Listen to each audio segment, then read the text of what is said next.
C'est sur cette terre bourguignonne, il y a plus de 900 ans, qu'est née l'une des plus grandes entreprises religieuses et humaines que le monde occidental ait connues de son histoire.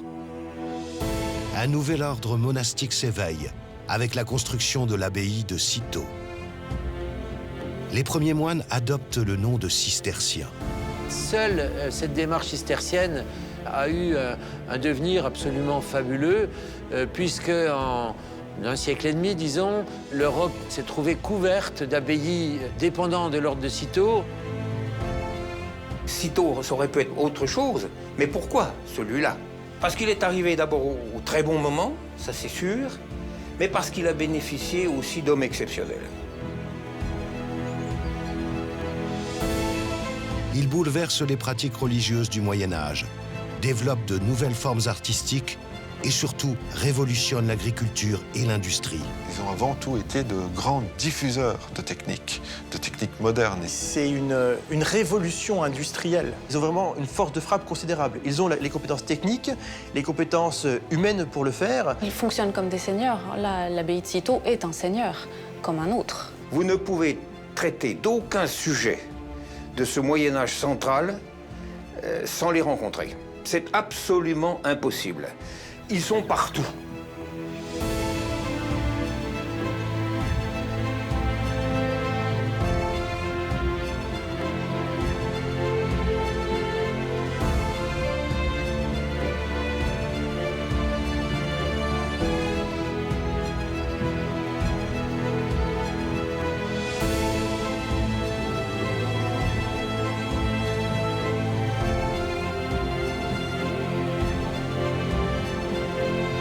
Une histoire ponctuée de soubresauts qui continue de s'écrire encore aujourd'hui, ici, à l'abbaye Notre-Dame de Cîteaux.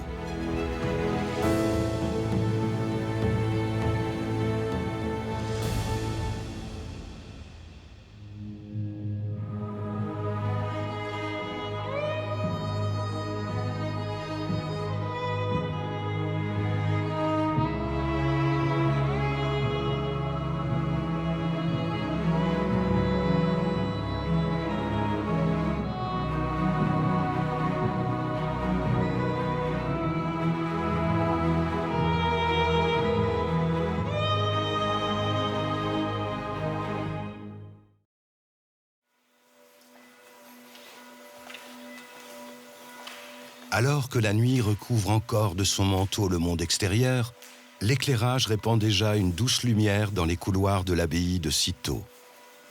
Seuls des bruits de pas et le son de la cloche viennent rompre le silence qui régnait jusqu'alors en ces lieux sacrés.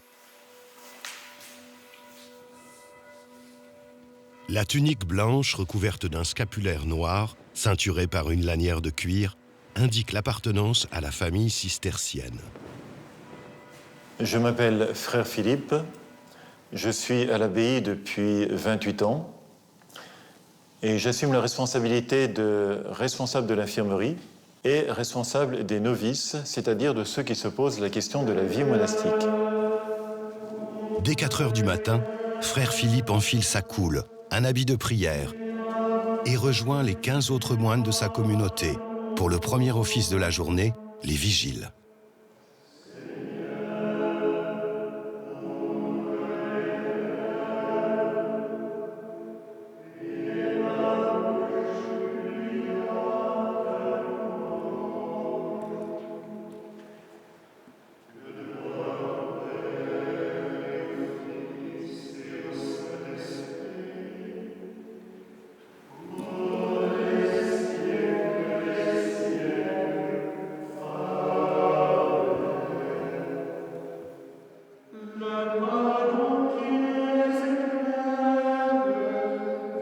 La gestion d'une abbaye demande une organisation rigoureuse.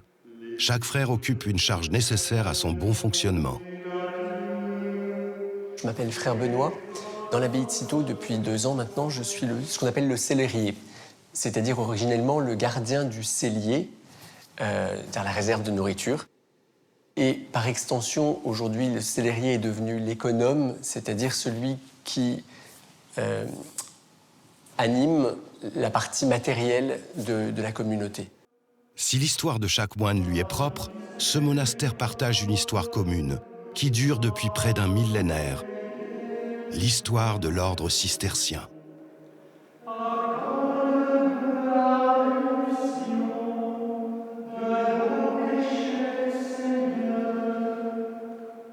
Pour déterminer les racines de l'ordre cistercien, il est nécessaire de remonter plusieurs siècles en arrière, avant sa fondation.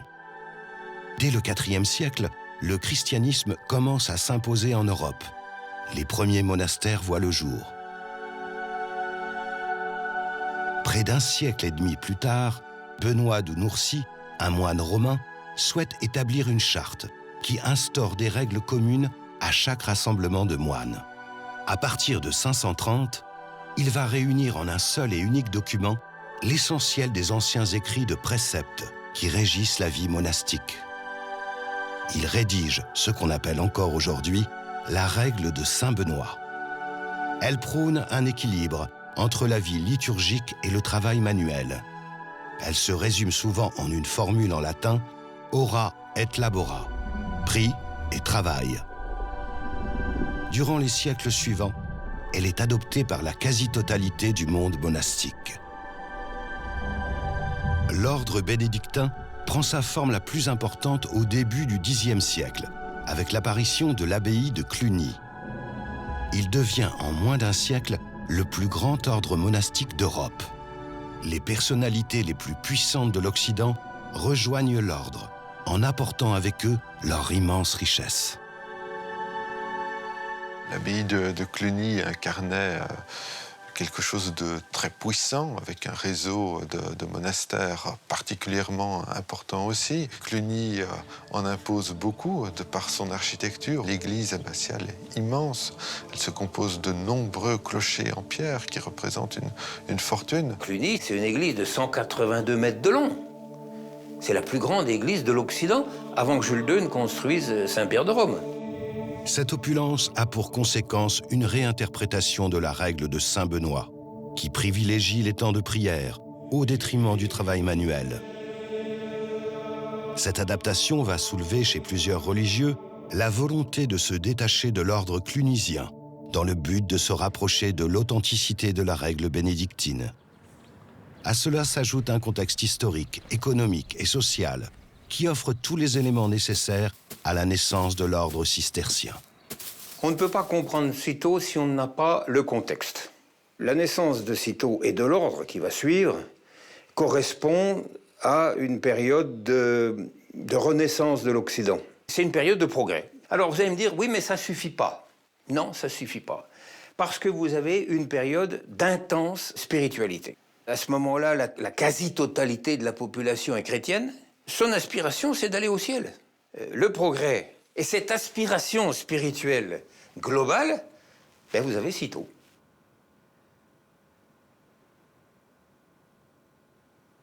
Toute la vie des moines est orientée vers la prière pour le monde entier. Elle nous rappelle aussi qu'on fait partie d'un ordre monastique qui a des monastères aussi dans le monde entier. Il y a des monastères dans tous les continents, en Afrique, en Amérique du Nord, en Amérique du Sud. On est tous, dès la fondation de Cîteaux, très en lien les uns avec les autres.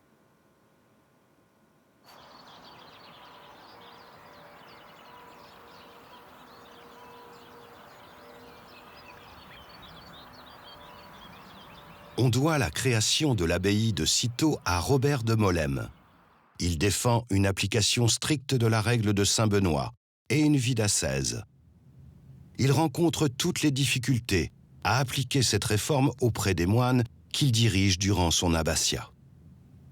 Il obtient alors en 1098 l'autorisation de l'archevêque de Lyon de quitter l'abbaye de Molesme pour fonder un nouveau monastère.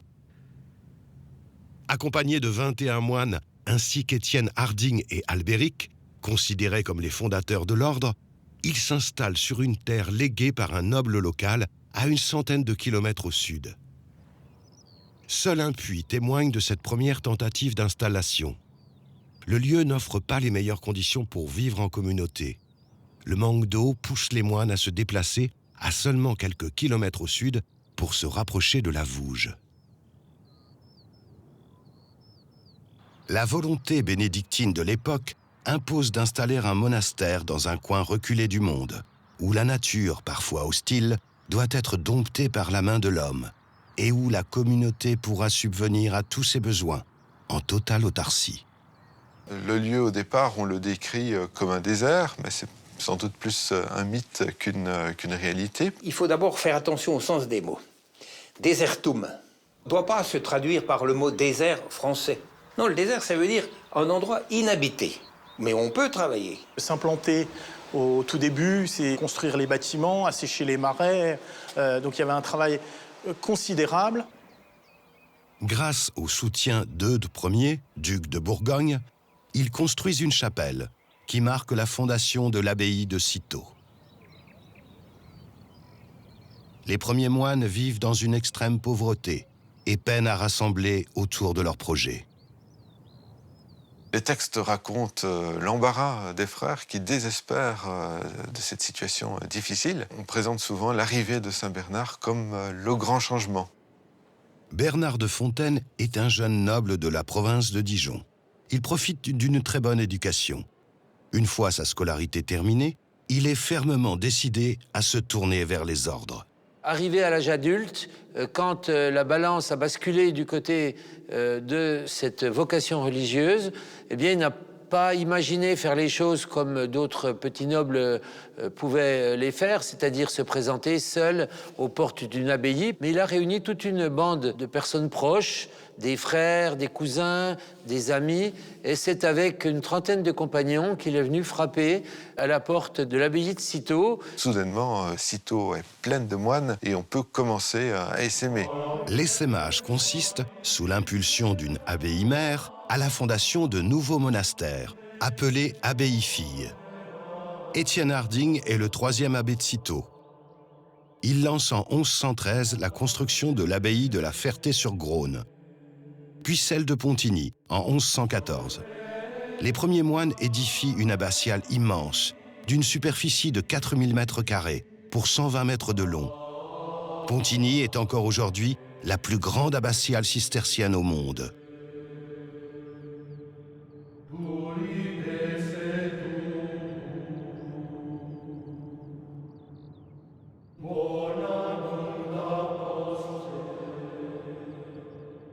Bernard continue de pousser de nouveaux prétendants vers la vie monastique. Son éloquence et son charisme lui apportent un soutien important de la communauté.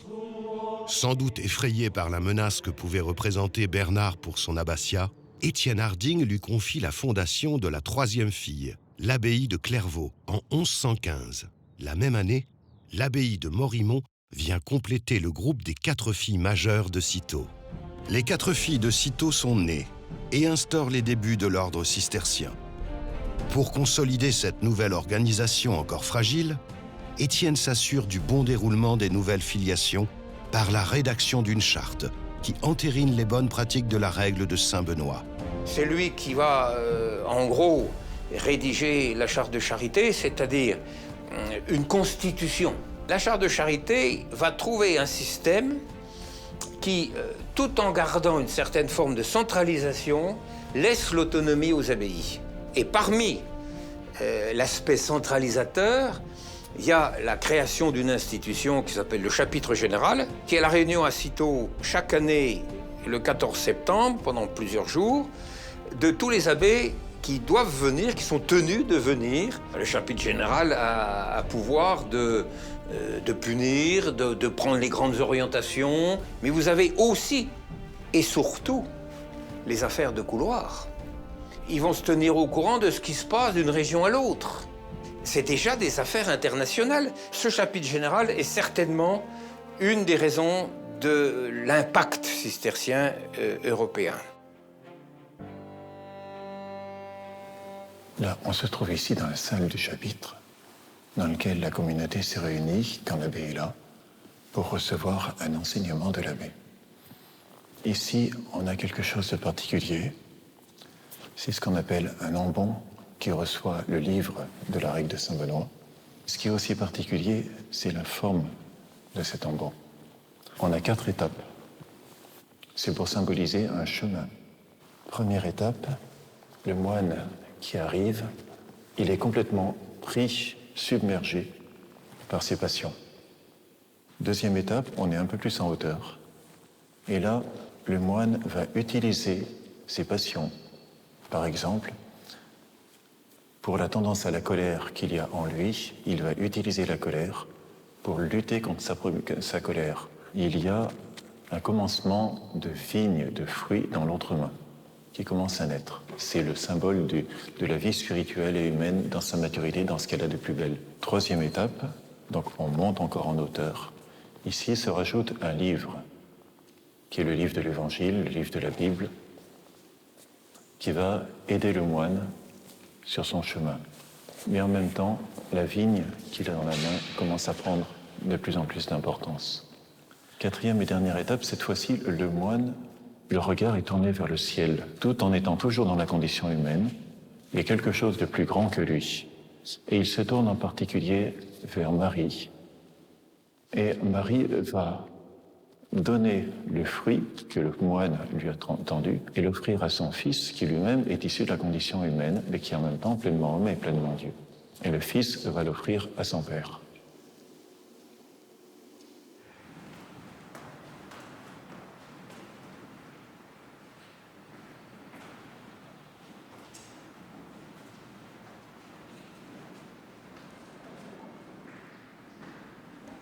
Après la fondation des premières filles de Cîteaux, les filiations ne cessent de s'étendre. Une croissance alimentée principalement par le travail de Bernard de Fontaine. Tout commence par la fondation de l'abbaye de Clairvaux en 1115, sur une terre offerte par un membre de sa famille. Le nombre important de vocations vont, 20 ans plus tard, pousser la communauté grandissante à s'installer 400 mètres plus loin.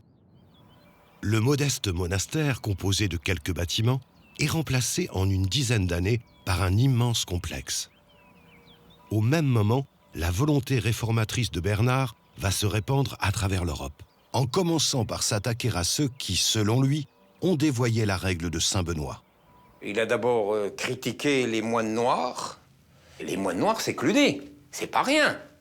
C'est à l'époque la plus grande organisation ecclésiastique du monde. Le grand reproche qu'il leur a fait, c'est qu'il leur a dit « Vous ne vivez pas du travail de vos mains. Vous exploitez le travail des autres. » Ils ont des serfs. Les serfs, c'est des demi-esclaves, pour simplifier les choses. Ils reçoivent des dîmes en quantité, ils ont des paroisses de tous les côtés. Les cisterciens, au début, ne veulent rien de tout ça. Après 1125, alors qu'il est tenu de rester cloîtré auprès de sa communauté, Bernard se soustrait à la règle pour se lancer dans de nombreux voyages à travers l'Europe. Toujours dans l'objectif de répandre le dogme cistercien. Son talent d'orateur et son charisme imposent la puissance de l'ordre au catholicisme. Bernard devient rapidement un conseiller et un porte-parole des puissants. Il dirige les papes dans leurs décisions.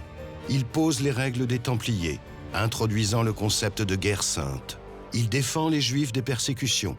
Et il va jusqu'à mobiliser le peuple de France dans l'entreprise d'une seconde croisade.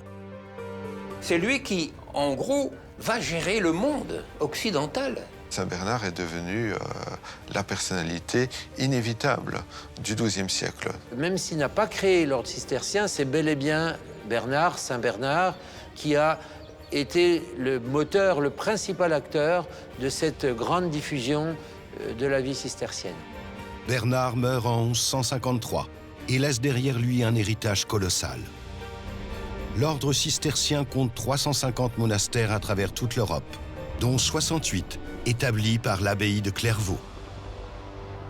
Au-delà de son pouvoir politique et religieux, Bernard de Clairvaux a également imposé une esthétique cistercienne, notamment en architecture. Il défend la simplicité des lignes et interdit les ornements fantastiques et ostentatoires. Tout ce qui peut détourner le regard du moine de Dieu est banni. Pour appuyer le vœu de pauvreté et le soutien aux plus démunis, il interdit les statues, les dorures et toute forme de richesse. Dans sa volonté de diffuser les pensées théologiques cisterciennes, il travaille à la rédaction de nombreux manuscrits. Les moines de Clairvaux, et plus généralement l'ensemble des cisterciens, ont œuvré à copier et archiver une part importante des textes religieux, ainsi que les documents administratifs. Le scriptorium de Clairvaux, aujourd'hui disparu, a été l'un des plus prolifiques du Moyen Âge. Au fil des siècles, une importante bibliothèque s'est ainsi formée.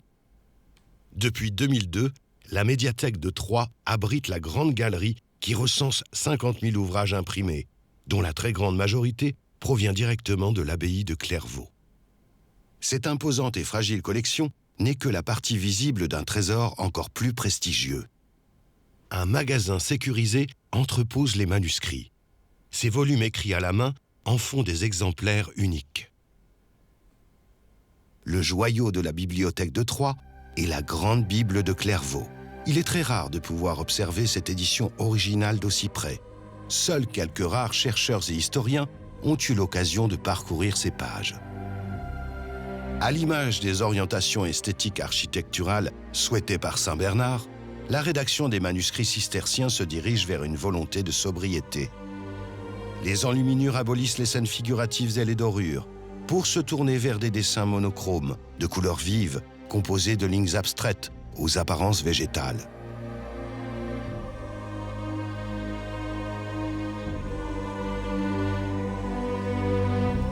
Le temps et les moyens investis dans un tel ouvrage démontrent à quel point Bernard de Clairvaux voue une importance toute particulière à la lecture spirituelle. Un exercice nommé Lectio Divina. Souvent, on réduit la vie monastique occidentale au seul adage « ora et labora ». Le vrai adage devrait être « ora, lege et labora », c'est-à-dire 3 impératifs, prie, lis et travail, qui sont les 3 piliers de notre vie. Il est tout à fait approprié d'avoir une lecture critique, une lecture moderne, de s'intéresser aux langues anciennes, pour avoir la lecture la plus totale possible.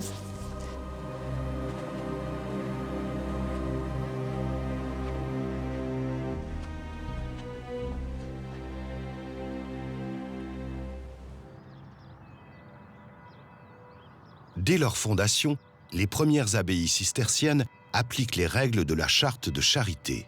Elle interdit notamment aux moines de récolter des impôts. Seuls les dons et aumônes sont acceptés.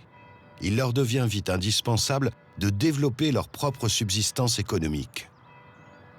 Heureusement pour eux, ils bénéficient d'un extraordinaire élan de générosité de la part de toutes les catégories sociales.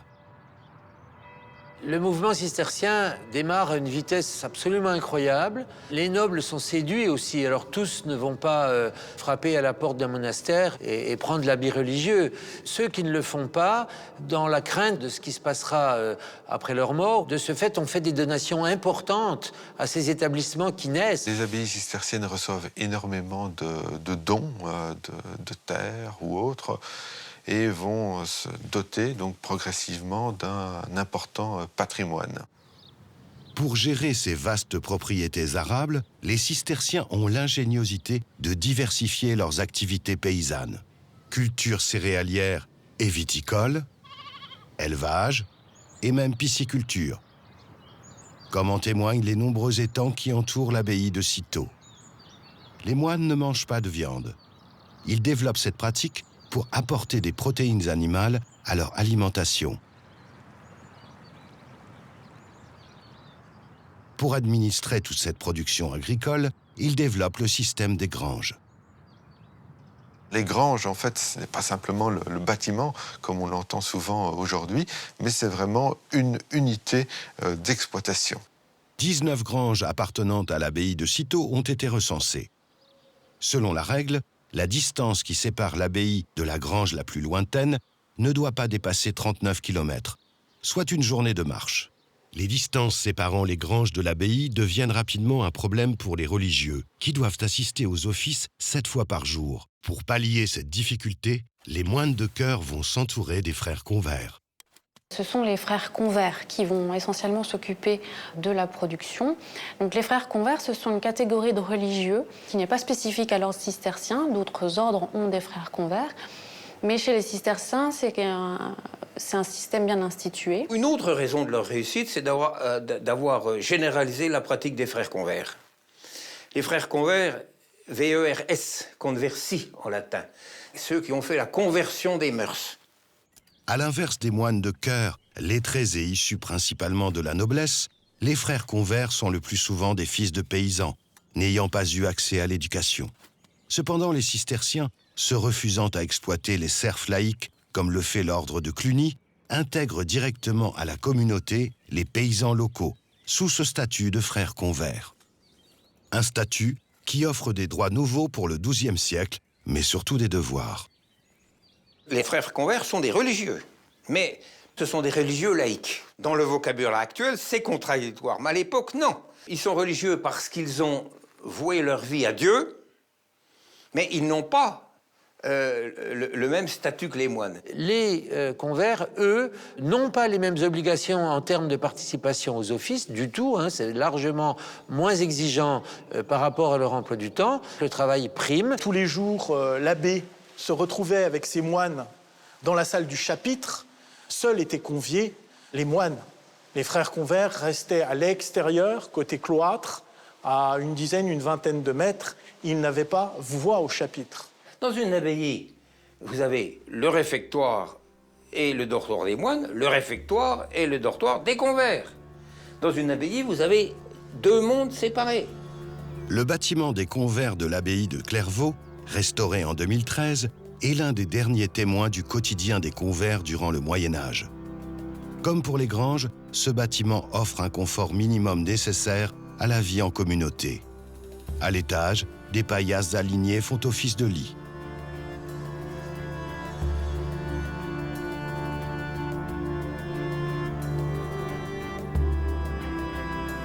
Au rez-de-chaussée se trouve le cellier, lieu de stockage des récoltes, et le réfectoire. Une grande salle dans laquelle les repas se prennent en silence. Ici, plusieurs centaines de frères convers cohabitent, au même moment, au cours du XIIe siècle. Une main-d'œuvre entièrement gratuite, qui renonce au monde extérieur pour vouer une allégeance à vie à leur abbaye. Et pourtant, l'engagement religieux n'a de cesse de séduire. C'est un échange de bons procédés. Les cisterciens ont besoin de main-d'œuvre, qui ont la compétence technique, donc ils vont recruter, entre guillemets, les convers dans la population locale. Le frère convers, surtout à partir pour les périodes anciennes, arrive au monachisme avec déjà une vie derrière lui. Donc déjà, en l'occurrence, des compétences, des savoir-faire, des métiers. Et pour cette population médiévale, c'est aussi l'assurance d'avoir le gîte et le couvert pour l'éternité, quelque part. Tout ça va leur permettre de faire converger à l'abbaye toutes les matières premières comestibles et non comestibles dont ils vont avoir besoin. Aujourd'hui, le statut de frère convers n'existe plus, mais les moines, désireux de continuer à vivre du travail de leurs mains, maintiennent une activité agricole à proximité de l'abbaye. La ferme de Cîteaux s'étend sur 220 hectares, qui se partagent entre culture céréalière et élevage bovin. L'exploitation est dirigée en partenariat entre les salariés laïcs et les frères cisterciens. La communauté propriétaire s'en remet totalement au Conseil des ouvriers agricoles et lui offre toute sa confiance. Le travail quotidien est réalisé dans le respect des impératifs de chacun. Les traites journalières se déroulent sur des plages horaires qui respectent le droit du travail ainsi que le temps des offices du monastère.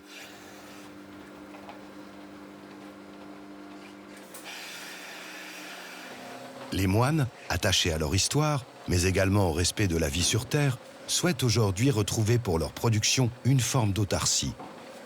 Avec les responsables de la ferme, ils se tournent aujourd'hui vers une exploitation bas carbone et entièrement autonome en énergie. L'entière polyculture céréalière est semée dans un rayon de moins de 800 mètres autour de l'abbaye, et les récoltes subviennent intégralement aux besoins alimentaires du bétail. Aujourd'hui, la ferme produit annuellement environ 750 000 litres de lait, destiné exclusivement à la fabrication d'un fromage qui fait la renommée de l'abbaye, bien au-delà des frontières de la Bourgogne, le Cîteaux.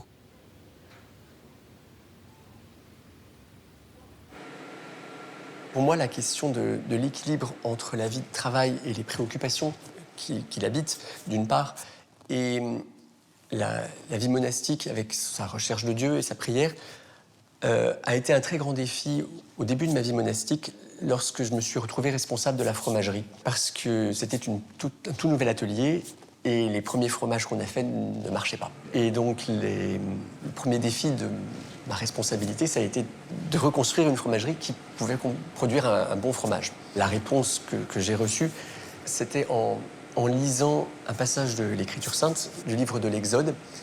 Et toute la deuxième moitié de l'Exode, c'est un ensemble de prescriptions extrêmement tatillonnes sur comment est-ce qu'on va faire pour construire une tente pour le Seigneur.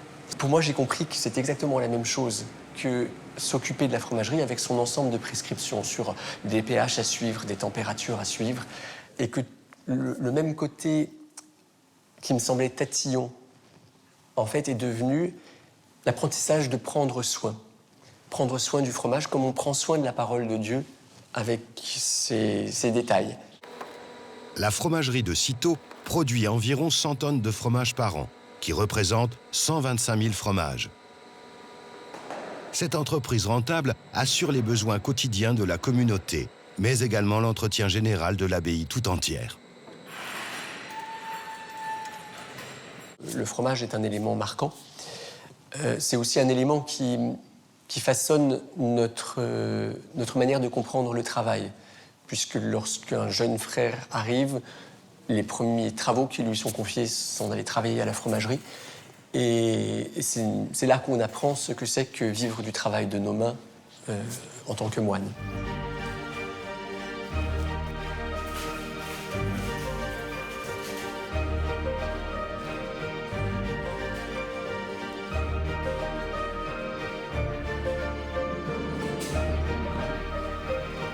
La maîtrise de techniques industrielles par les cisterciens est déterminante dans leur expansion et leurs succès commerciaux. Ils excellent notamment dans 4 domaines d'activité principales: les productions agricoles, mais aussi la céramique, le travail du fer et la commercialisation du sel. La maîtrise de l'eau devient très vite un enjeu majeur pour le fonctionnement des installations techniques, telles que les moulins, les fours et les forges.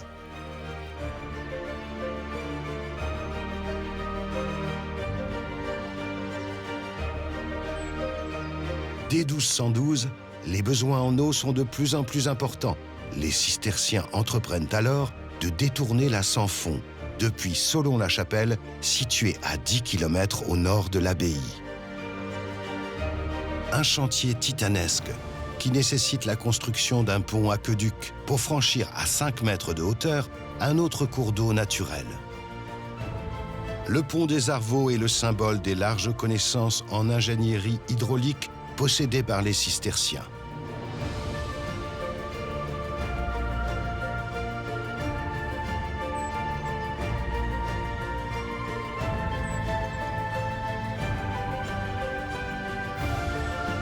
L'eau du canal de la Sanfon arrive au site de Cîteaux après 9 ans de travaux, en 1221.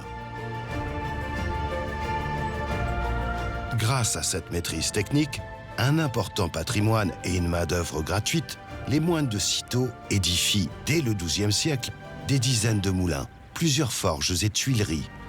Il n'en reste aujourd'hui quasiment aucune trace des installations cisterciennes, le temps les ayant emportées avec lui. La dernière illustration des infrastructures cisterciennes se trouve au sein de l'abbaye de Fontenay, au nord de la Bourgogne. Fille de Clairvaux, fondée en 1119, elle est connue comme la plus belle et la mieux préservée des abbayes cisterciennes françaises. Elle abrite la reconstitution d'une forge, façonnée à partir d'études historiques et archéologiques. L'abbaye de Fontenay est construite près de puits de minerai de fer, et les cisterciens vont très vite en tirer parti. Ils vont développer des outils de travail du métal révolutionnaires. Les cisterciens vont inventer ce qu'on appelle le martinet. Le martinet, c'est un marteau qui est meut par un arbre à cames et une roue à aubes. Ce martinet, il montre la première industrie, au moins européenne. On passe d'un artisanat avec un forgeron qui a un marteau, qui tape sur l'enclume, qui bat le fer. Puis d'un coup, grâce à la force motrice de l'eau, là, on arrive à frapper un nombre de masses métalliques qui est considérable Et ça va faire la richesse de l'abbaye de Fontenay pendant tout le XIIe siècle et le XIIIe siècle. L'histoire ne peut pas dire si les cisterciens sont les inventeurs de cette technologie. Tout comme le statut des moines convers, le système des granges, les technologies des fours, des moulins, toutes ces innovations sociales et techniques existaient bien avant eux. On a prêté aux cisterciens plus qu'ils n'ont fait, ça, il n'y a aucun doute là-dessus. Les cisterciens n'ont fait que généraliser un système qui était meilleur. Ils étaient au courant des nouveautés et grâce à leur réseau de monastères particulièrement développé, eh bien, ils ont pu diffuser facilement ces techniques. C'est Internet avant le XXIe siècle, qui, avec un temps qui ne se mesure pas de la même façon, est aussi efficace. L'abbaye de Fontenay se dresse majestueusement dans un vallon entouré de forêts. Elle décrit à elle seule le portrait de l'organisation cistercienne. Par son architecture préservée des affres de l'histoire, elle rappelle la force du travail par sa forge, le cœur intellectuel par son scriptorium, la solidité hiérarchique par son cloître et sa salle capitulaire, et enfin la toute-puissance de sa liturgie par l'imposante et austère abbatiale.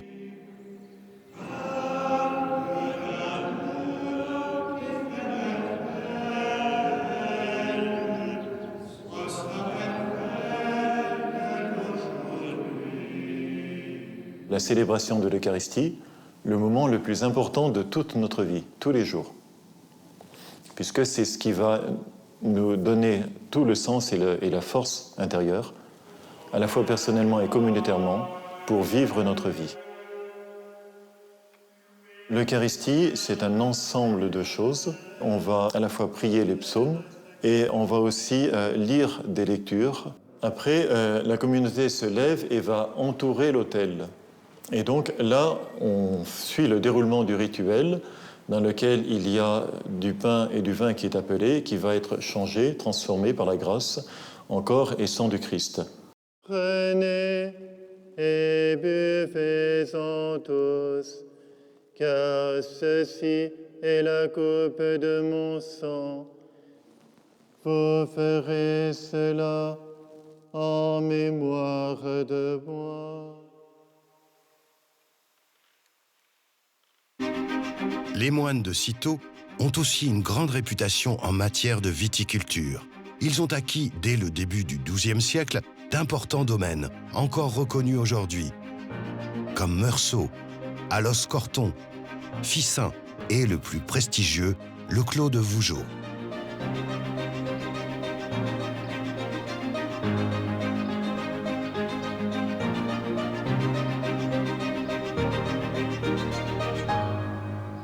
L'abbaye de Cîteaux donc, est fondée en 1098 et ici, au Clos de Vougeot, les premières mentions de l'arrivée des moines qu'on est datent du tout début du XIIe siècle, donc très rapidement après la fondation de l'abbaye. Les moines vont chercher à construire à Vougeot un domaine assez spécifiquement viticole, notamment parce que les donations qui leur sont faites les incitent. Ces donations n'exemptent pas les moines d'impôts sur le fruit de leur exploitation, et le vin assure une source de revenus importante. C'est pour cette raison que les nobles ou les communautés religieuses qui possédaient ces terres poussent les cisterciens à les transformer en un domaine viticole. Le nom de clos se rapporte aux murs d'enceinte qui encerclent le domaine. Cette clôture de pierre, que l'on retrouve fréquemment autour des propriétés cisterciennes, détermine par la suite les climats bourguignons. Un terme communément utilisé aujourd'hui pour désigner les différents vins de Bourgogne. Les moines se servent des carrières attenantes pour construire cette muraille, ainsi que l'abbaye elle-même et le cellier du domaine.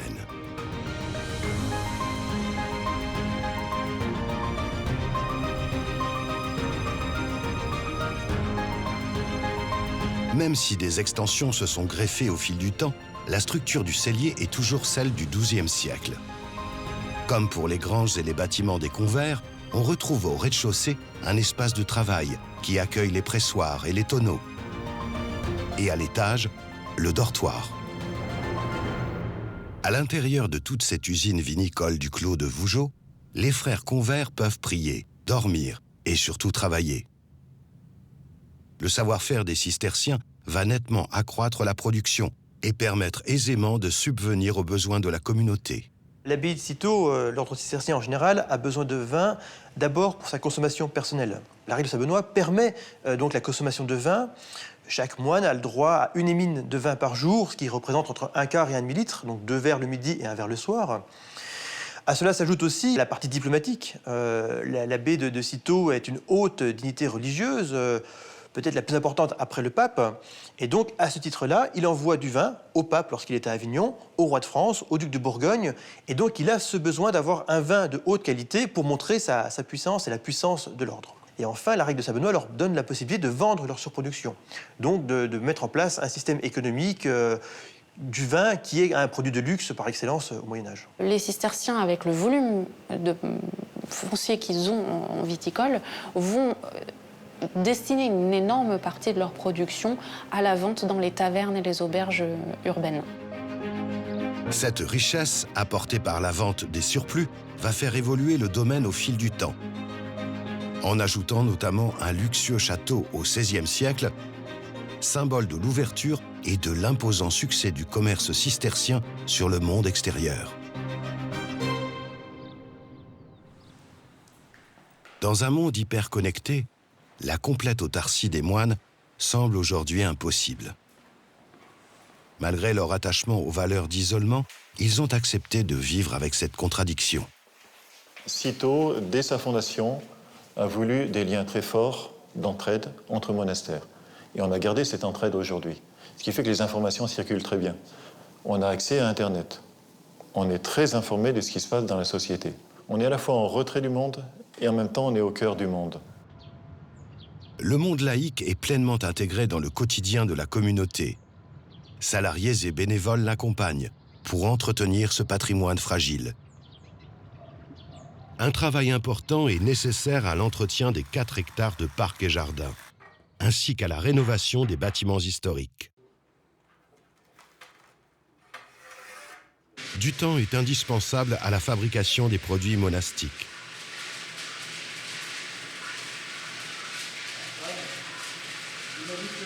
Et une attention toute particulière doit être apportée aux moines les plus âgés.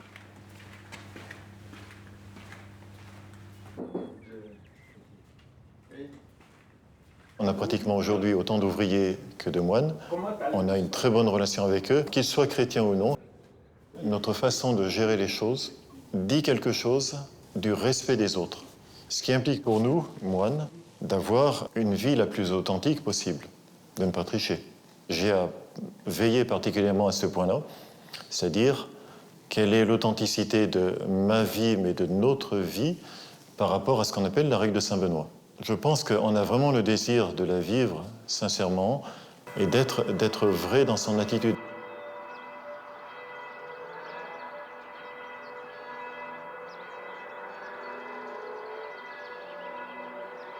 Ne pas s'éloigner de la règle de Saint-Benoît. Un vœu qu'il est nécessaire de se répéter chaque jour pour ne jamais l'oublier. C'est pourtant ce qui semble être arrivé aux cisterciens durant les siècles qui ont suivi celui de la fondation de l'ordre. La règle bénédictine n'interdit pas de faire du commerce. Ils ont le droit de vendre les surplus. Mais où commencent les surplus et la volonté de profit ?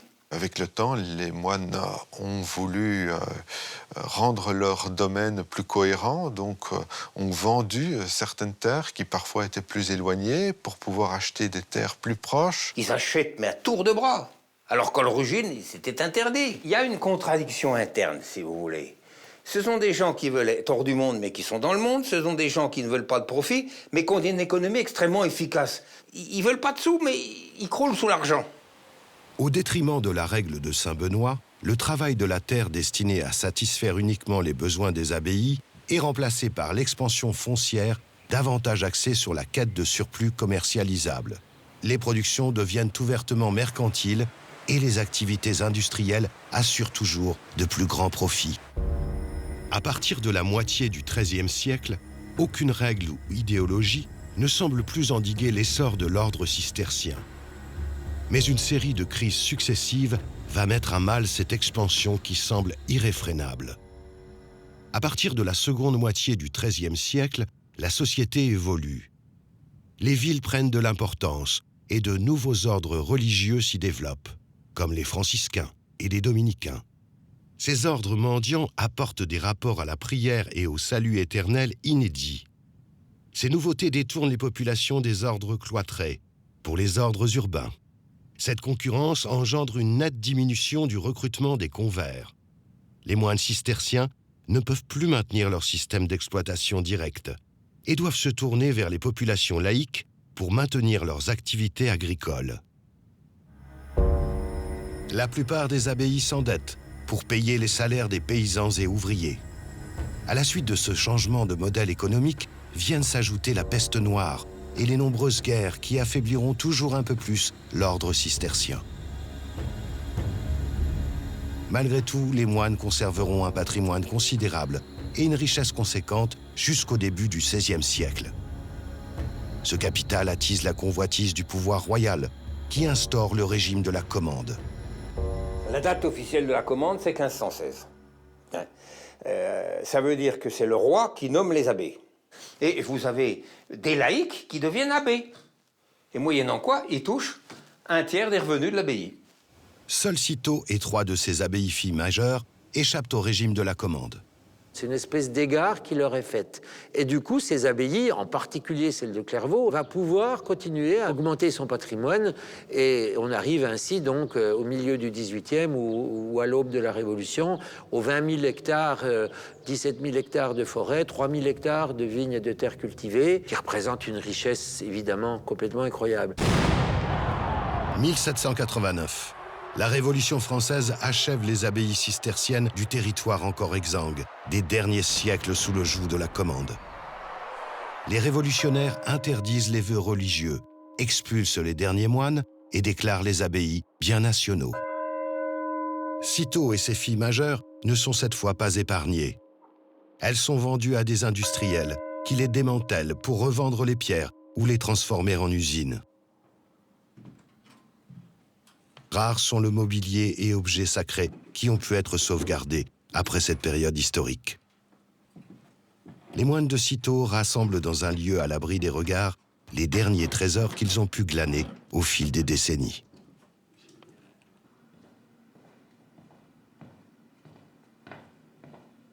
En 1748, on a élu Don François Trouvé, abbé de Cîteaux, c'est le dernier abbé d'Ancien Régime. C'est une figure qui a marqué la dernière partie du XVIIIe siècle, puisqu'il est à l'origine d'un grand projet pour le monastère, un grand projet de reconstruction. Ce projet a vu partiellement le jour, il n'a pas été terminé. Une seule aile du nouveau bâtiment va être construite, c'est le bâtiment dans lequel vivent les frères aujourd'hui.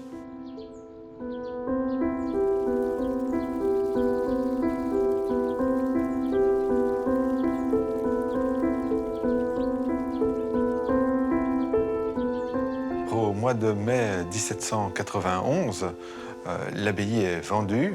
Don François Trouvé n'habite donc forcément plus le monastère et va trouver refuge chez un membre de sa famille, son neveu Barthélemy Trouvé, qui habite à Vonne-Romanée.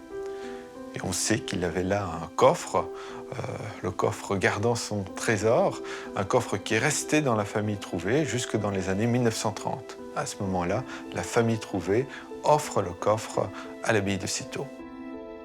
François Trouvé emporte avec lui le secret du contenu de ce coffre lorsqu'il s'éteint en 1797. Il faudra attendre 1898 pour que les moines redeviennent propriétaires des lieux, après que l'abbaye leur ait été léguée. Malgré la nette diminution des vocations, les frères de Cîteaux et les personnes qui les entourent tentent de faire perdurer l'héritage cistercien. Notamment grâce à l'ARCIS, l'Association pour le rayonnement de la culture cistercienne, qui travaille à être le lien entre les différentes communautés à travers le monde, mais aussi à protéger le patrimoine culturel des abbayes qui ferment leurs portes. Les moines, quant à eux, nourrissent de grands projets pour refaire de Cîteaux l'épicentre culturel et religieux de l'ordre tout entier. Aujourd'hui, on a le projet de restauration d'un des bâtiments emblématiques de l'abbaye de Cîteaux, qu'on appelle le définitoire, qui est un mot que personne ne connaît parce qu'il y a un seul définitoire au monde qui est à l'abbaye de Cîteaux.